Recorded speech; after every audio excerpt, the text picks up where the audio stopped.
So on this day, we're receiving Hind from Opcur, the company Opcur. She's going to tell us a little bit about it. Hind and I met through the same, I think, MBA program. You took it a couple of years after me, I think, EDEC Business School. So Hind, welcome. Thank you. Welcome to my living Zoom here. And what can you tell us about yourself and your business? Okay, so first, thank you, Toufic, for this idea and for bringing all of us together to talk about the COVID-19 era. So I'm Hind Saleh. I know you, as you said, from the EDEC. We are both EDEC alumni with 3 years difference. And we've met last year, I think the same time last year in Station F, where incubated. Yeah, exactly. Yeah, so who knows that the next time would be on the living Zoom, but we could not expect it. Indeed. So yeah, so I before EDEC I used to be an IT engineer, so I had professional and corporate experience in different countries. France, US, China, UAE, until I decided to switch to the entrepreneurial mindset, and that's why I choose to go for the. It's a choice. It's why responsibility. It's a personal responsibility. So so Opcur is a digital workplace. This is how we call it, where we connect from a side IT and digital experts who are based in the region of Africa, Middle East, and on the other side we connect them with entrepreneurs and startups from all the entrepreneurial ecosystems in all over the world. And the idea here is to match this needs and to bridge these two gaps between this IT or digital experts who are living in the region of Africa, Middle East, and who are lacking, who do not have access to job opportunities because of the economic issues and everything. And on the other side, the entrepreneurs who are looking for resources and talents with an affordable price. Okay, so wow, so actually you're right on time for all of this. Yeah, we started 4 years ago, actually. You're right on time for all of this. So you started 4 years ago with this, and then now COVID-19. And so how is it affecting the? You're in Morocco right now, right? Yeah, I'm in Morocco for now. What can you tell us about how things are going there? Are there because we don't hear about Morocco. Yeah, exactly. We don't hear about us because we're totally in the lockdown. It's very, very strict lockdown. Because we all know we don't have the same infrastructure as Europe or US in terms of hospitals. Yeah. So that's why we decided to lock ourselves down and wait until this all passes. So I've been in the lockdown since more than a month. Wow. Okay. Since March. Exactly. But you can still go out for grocery and those kind of things, or nothing. Yeah. But grocery is the next store. I mean, okay. So basically, it's basically what most governments have done is basically only for necessity you can go out, but if you don't go out for necessity, it's not good. Okay. Exactly. Yes. So and the lockdown yesterday was extended until the 20th of May. So you can imagine we'll have like more than 2 months of lockdown until we wait. So we are all waiting this to pass. And in the meantime, there is a lot of what's happening really here is that the switch to the new technologies, to the remote, to the e-learning, to all this new industries that are gaining advantage out of this crisis. Okay. So for me, I told you like we have been working remotely since 4 years, or even 3 or 4 years. Our team, they are all from different countries, from Morocco, France, Egypt, South Africa. So we are used to working this way. Nice. And we believe in the remote work since a long time. So that's for us the crisis is. All we can see is all advantage as of now because it's giving us exposure as a business who's have been working on the industry, which is gaining now a lot of advantage. All right, but basically, who is the targeted client? Who's the entrepreneur or the small business that you're targeting? Basically, who are those clients? Okay, so what we're targeting is all the entrepreneurs and all the startups who are having a digital need or a digital request, who are building a digital product, application or online marketplace, or actually we interfere in exactly three stages of a digital project. The stage of the development, design development. So in this stage we provide IT digital experts who are specialized in this development, coding, design, and everything. And there's the stage of operations where the client already has his own platform and he wants resources to manage the platform, the community, and the content, and everything. So we provide these resources. And there is another stage for clients who already had the platform or already they have their own digital product.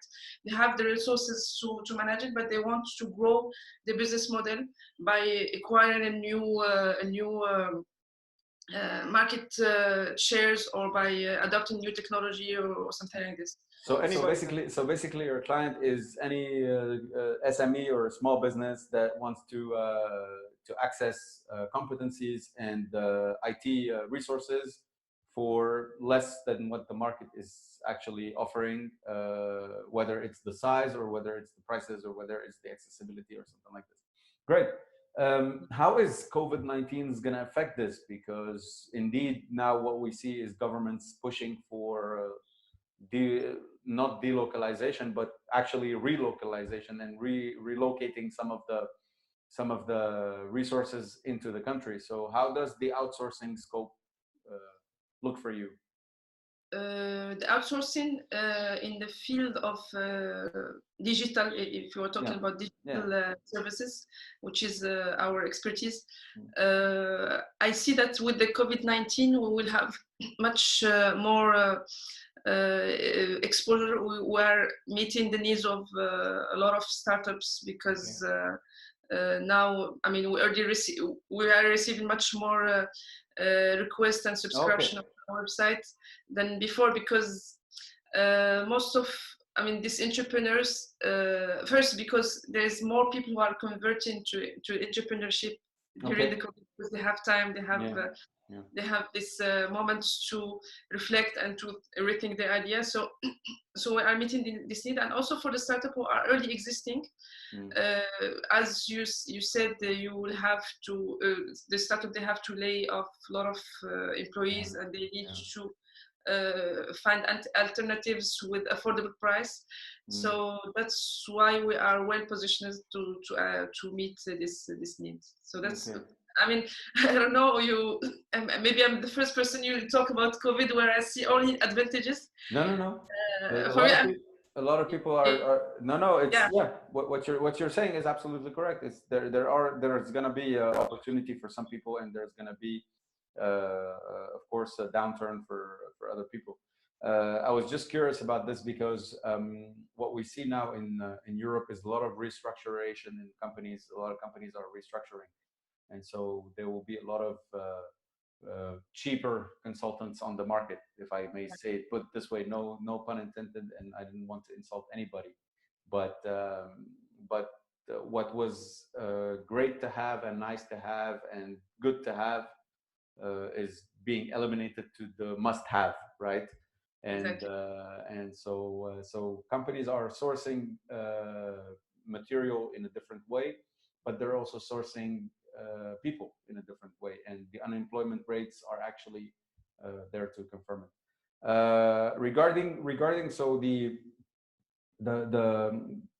if I have to ask you this question regarding finding, from your experience as a startupper, an entrepreneur, how do you see the investment in future businesses and future startups a little bit around the world from what you hear? Because what we're observing here in Europe is this idea of, hey, I have a business and I need $1 million because I have an idea. This is over. There is no this anymore. So it's too bad for a lot of people, but it's finished. VCs are showing a little bit more attachment to the old school balance sheet of what you're doing, and they're actually learning how to read P&Ls, which they had stopped to do for the last 10 or 15 years, I think. So how do you see things going on in your sphere? Regarding the investment part, what I see from my perspective, because what I think we never spoke about it, but I acquired a new position recently as a member of the Moroccan Business Angel Network. Oh, nice. So I started with them like 6 months ago, nice. And it gives me this perspective of investor network of investors, and to see how they perceive the value and how they measure this the valuation of a startup, and what drives them to invest. What are the motto, let's say, that would lead them to invest. And during the meeting we're having during this COVID crisis, I can see that they are more, they're also adapting to the what is happening, and they are now identifying the new sectors or the industries that would be the post okay.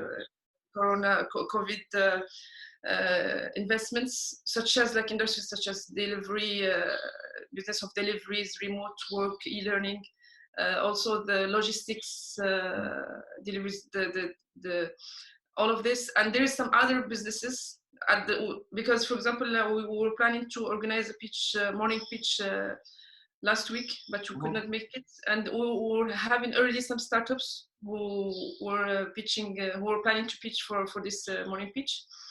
And some of them who started have ideas in delivery, in logistics, and so on. So this startup started to gain more advantage and more priority for this network, that they can see what they can do for them. While other startups, for example, who are investing, let's say, in a business which is not taking priority or advantage with the COVID, like tourism, events organization or something like this, these startups had to be put on the other side, and to be questioned, to review and to rethink their model. So there's always a way to rethink the model. I think, what you're saying is very correct. I think patience is going to be a huge issue for investors. A lot of investors invest in a startup and say, okay, the economy is good, you will have an idea, you'll be able to make money out of it in 3 years, so we'll invest. I think now the shift is, no, we cannot wait 3 years anymore. If you haven't learned how to make money in 3 years, then maybe your business model is not the business model that we want to be on board with, right? So that's what I meant by, of course, a good idea and a good business model and a good entrepreneur to back it up, because that's very important. This will always find funding. That's not the issue. That nowadays it's very hard to put all three together in the same room. And so that's the thing. Okay, so what are you doing for your business that maybe other startups can profit from as habits, building habits? What can you say about maintaining a team of people working remotely? Of course, you're working remotely already, so you've kind of mastered it. And so what are the things that you see companies are struggling with, but that you're not struggling with? And what advice could you give to people that are, or companies or startups that are just discovering remote? Okay. You know. So yeah, that's what I wanted to talk about. It's before talking about recruitment or sourcing of experts or talent or whatsoever. There is a mindset that should be shaped in here. Okay. And that's why with Opcure, as you say, we have met last year in Station F, we were incubated there. Yeah. And then we started recruiting, but at some point we had to stop because some of the talents, we were facing some issues with this remote work, because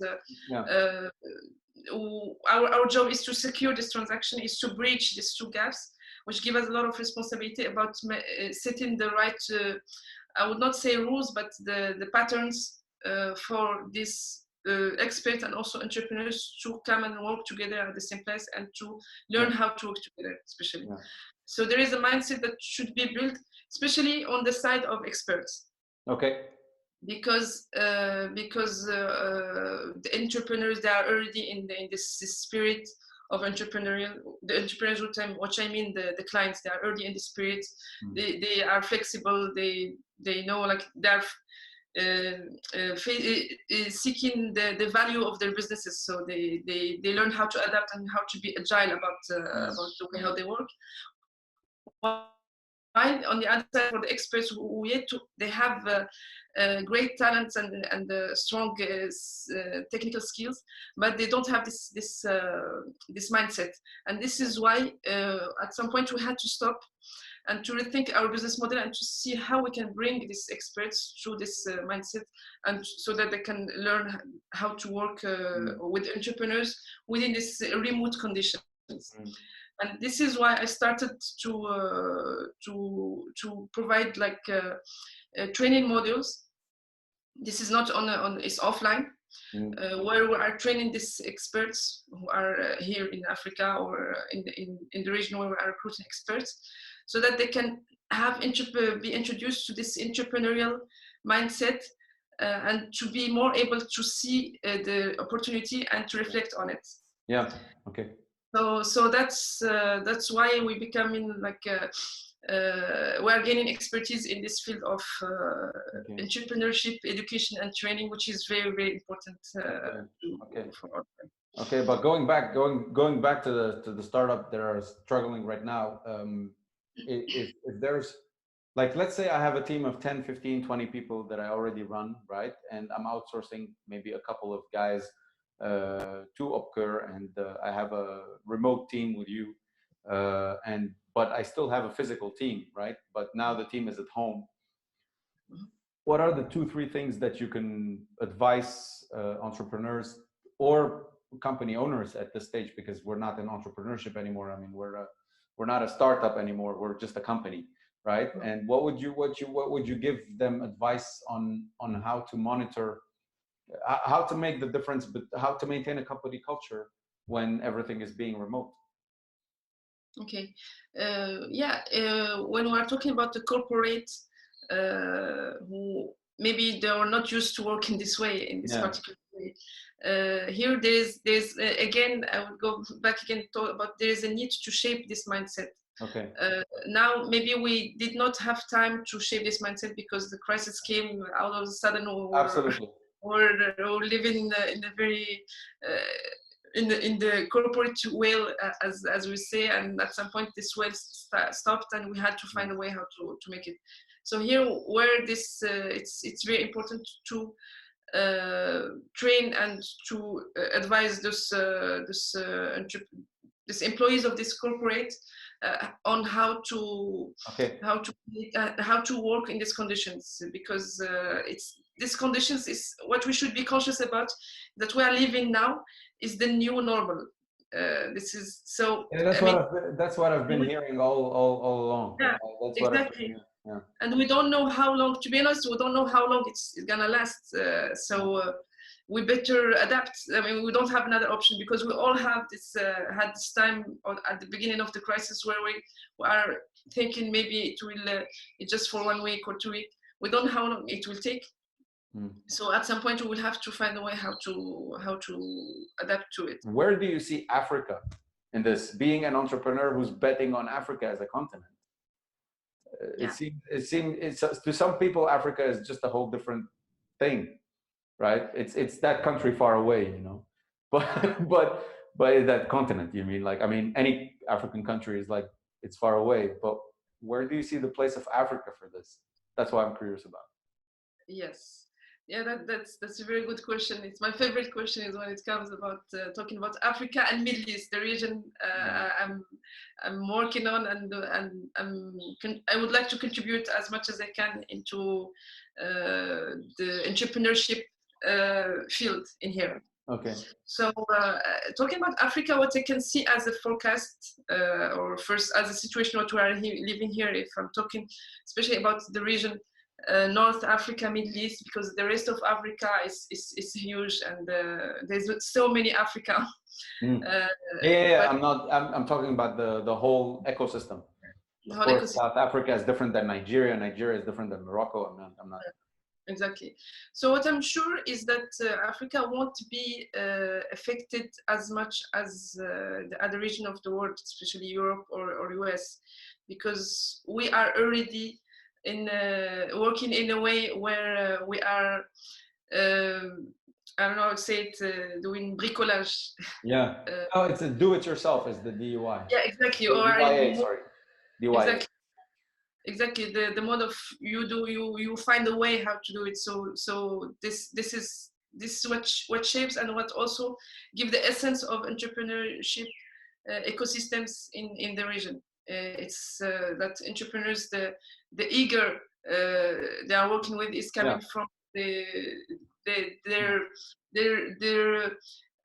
intention to the strong intention to change the things from with their own way. So that's why we found new ideas here in the region. Like what I can see here from this situation is it's the entrepreneurs who are starting to gain more exposure with the crisis because they are bringing solutions for the whole community. You see like some factories who used to manufacture like dresses or other textile product. Now they are producing masks and other things. So they are switching into entrepreneurial thinking. Yeah. But they're being a part of the entrepreneurial ecosystem by the force of the whole crisis. Yeah. We can see other ideas, the delivery. After of a sudden, we hear a lot of artists to deliver food and groceries to people on their home. So I can see that there's this spontaneity of entrepreneurship that's coming up. And what I see as a forecast is that entrepreneur will be at some point partnering in the decision making in the government here, because we will not have a choice. We need to find another solutions. We need to innovate. Yeah. How do you think your company and remote working can bring this into a little bit more to the sense? How do you think these things can do that? To answer to this question, I would finish up about as you said before. I wanted to underline something about the effect of the forecast about what would be entrepreneurship, what would be the entrepreneurial ecosystem, and what would be the role in the economic growth in the region. Because it's a big part of the research I'm working on. Before the crisis, or maybe the traditional way how government they used to see entrepreneurship and entrepreneurial ecosystem is a way to create jobs. That's it, and pay taxes. While now things are changing because we are referring to entrepreneurs to find solutions. More than just creating jobs. Because if you take the variable of how many jobs and how many job opportunities that entrepreneurship creates, it's not as sustainable as this, because I might have a company of like a travel agency and create and recruit and create jobs, but the crisis came, no more travel, no more nothing. So it's not a real driver and sustainable driver of economic growth. Okay. What really what is coming now about how to make entrepreneurship contribute and support this economic growth in the region is, apart from creating jobs, encouraging this shaping this mindset about how people or entrepreneurs in general can identify the opportunity in what is going on, how they can see solution out of a problem, how they can see the problem as an opportunity to change, not just a problem. We have a problem, we have crisis, and we stay doing nothing. Okay, so basically, basically what you're saying is now that investment and people that want to back entrepreneurship up are actually pushing the entrepreneurship community in Africa to create solutions for the problems that you guys have. Yeah, exactly. That's because this was already happening. Yeah. You can see just the example of this person who used to work in a hotel or in a restaurant or in a airline company. All these industries that have been almost distracted with this crisis. What I would tell them is that now you have time to develop other skills that you never had this time before. you never had this opportunity. And also one of the things that I would like to say as well is that when the traditional way form of success in our region is to, as we said, like to finish your studies, get a job, get married, and so on. So this crisis came to give a real punch to this thinking, to this mindset, because nothing is true. Okay, you worked you make all these studies and you work all your life to have this job in this hotel or in this company, and then now nothing happens anymore. So that's why we should be perceived. For me, the best skills that should be developed in here is how to adapt to change. As Heraclius said once, the only constant things in life is change. So our job is to learn how to adapt to this change, how to find opportunity within this change. So that's what I would say to them, is that it's very important to gain advantage from this time to develop other skills. And why not think about entrepreneurial opportunities? Why not? I'm not saying that we all should convert to being entrepreneurs. We can't, but at least to think as an entrepreneur. Listen, let's put it this way: in our countries, you have a lot of lost skills. If you used to cook and you like cooking, and now you have a little bit more time on your hand to maybe start a cooking vlog or to teach people how to cook at home. I mean, I would love nothing more than somebody like my grandmother, may she rest in peace, to go on TV and say, okay, or on YouTube and say, okay, I'm going to teach you how to make this and this and this and this, right? And that could be, that could start something for that person, you know. It occupies time and those kind of things. If you consider leaving a job at some point, I mean, even if before the crisis you were considering leaving your job and working on the project for yourself, now is the time. So then now you left, right?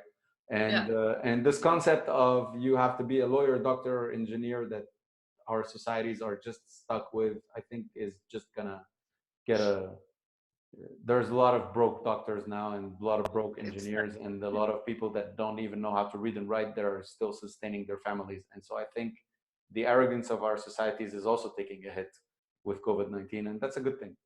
That's a good thing. That's one of the very good things. That's it's been a long time to finally get to make it that obvious.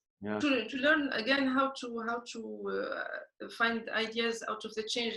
As I said, like we can all develop skills, and then, because what will happen after the crisis, that when people they will go to look for a job, or they will apply for jobs, they will be asked to have a lot of skills, not just having to do this or this, because there will be crisis, there will be companies, they will need to recruit one person to do the job of 4 people. Absolutely. So that's why you should really not, they should not lose this time just to depress or to be like a victim of what's happening. All the scientific jobs, like laboratory jobs, pharmaceuticals, research and development, everything related to a certain particular set of skills, we're going to require people of high specialty. On the other hand, we're going to require a lot of generalists, and a lot of companies are, and that's very true to IT. I mean, whoever thinks that knowing Python and C++ is for the future is really way off their head, because this is going to be commoditized at some point. And so there are a lot of people doing Python and C++, a lot. And so if you want to compete in that sphere, good luck. Then we're going to review our way of consumption of foods and things are starting to change in Asia, for example, to that extent. So whatever scenario it is, I think it's going to bring in a few things with it. I just think we can just think of all those scenarios, but then we have to sit down and wait to see which one will play out. Exactly, yes, and that's why we should figure out other opportunities. And learn how to same thing, how to deal with the change, Yeah. because this is what we stay for all the time. It's Yeah. change.